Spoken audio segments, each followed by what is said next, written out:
every one of the Republican candidates has crippled themselves, with the exception of Rick Perry, who's now no longer in the race. Gingrich, I have to say, has been making some moderate noises about immigration. But that one statement by Romney, he's going to live to regret.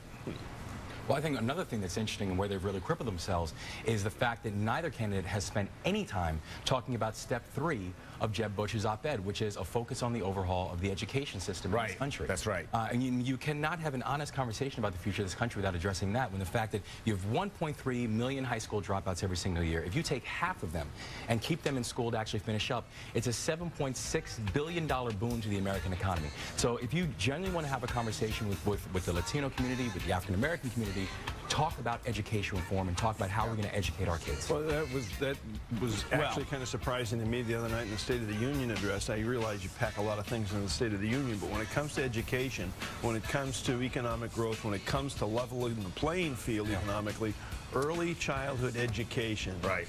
Everyone.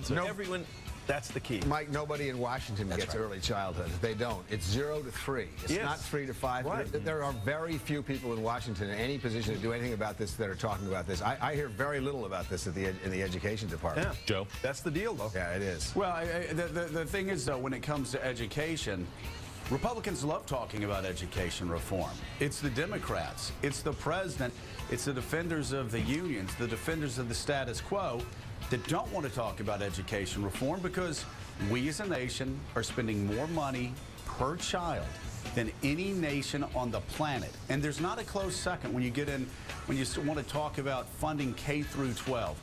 The fact of the matter is the system is broken, and it has been the Democratic establishment over the past generation that's been defending that broken status quo. That's just ridiculous, Joe. Oh, come on. You know, Howard Dean, Dean, something like that. Howard Dean, you can say charter schools are being started all over this country, and they're being started by kids by young kids who probably voted for Barack Obama. Joe, that is the most ridiculous statement you've said that I've been on the show in the last 2 or 3 years. You know what, Howard Dean, you can say all you want to say. The Democratic Party in Washington, D.C.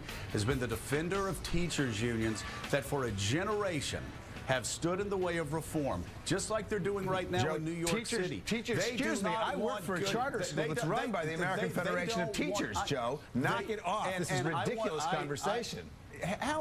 Howard, you can say this all you want. You know you're not telling the truth. I am telling the truth. Teachers unions in East New York. I'll take you to this school. Maybe we should go to the school someday together, Joe. I'm not talking run about by the American Federation of Teachers. The last time I looked was a teachers union. Yeah. And let me just say, we now know why they started a charter school, just like I knew when they opened it up, that it was so you could have that talking point. A generation of teachers unions standing in the way of real reform that Democrats want, that Republicans want, that independents want. The fact of the matter is the establishment Democratic Party in Washington, D.C. has been defending the status quo for years, and you know it. Well, we'll go out to take the C train out to East New York next time, and let's do one of these live shows from out there, and that'd be a lot of fun. I love it. All right. I would love to do it, and I just hope that more than just opening up a charter school for a PR, for a nice little PR talking point, I hope the teachers unions will actually start talking about real reform nationwide, and maybe they'll stop standing in the way of the plan to reward great teachers in New York City. Right now, they don't want great teachers to be rewarded. This is a ridiculous conversation. They have the contract you want. It is not. In Washington, D.C., that contract exists today, and the American Federation of Teachers was part of that. In Washington, D.C.,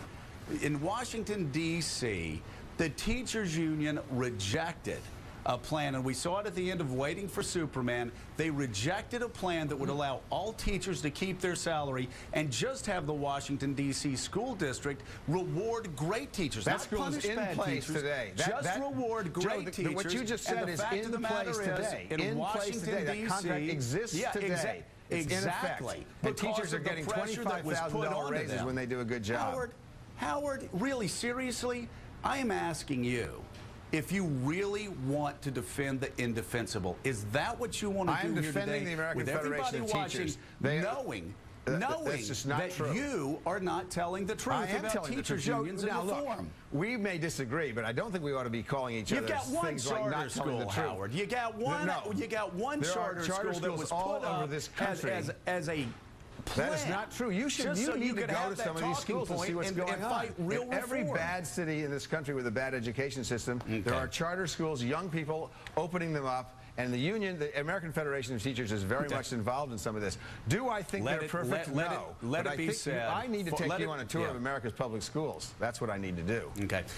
You know, Howard, actually, I've been fighting for education reform for the past 15 years since I was in Congress, and every time we tried to reform schools in Washington, D.C., in the Anacostia area, where the students were in the worst public schools in America, it was the Democratic Party on the House floor and on the Senate floor and in the White House that stood in the way. I do not need lectures from you on education reform. You don't when it has reform been your things, Joe. party You do not in reform, Washington, D.C. You do not reform things by attacking teachers. You do not reform things by starting by attacking teachers. No. You can't do that. I know.